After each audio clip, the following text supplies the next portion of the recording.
விழிகளில் ஒரு வானவில் இமைகளை தொட்டு பேசுதே.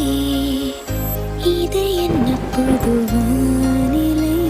மழை வெயில் தரும்.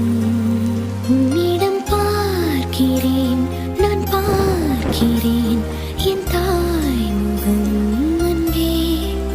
உன்னிடம் தோற்கிறேன், நான் தோற்கிறேன்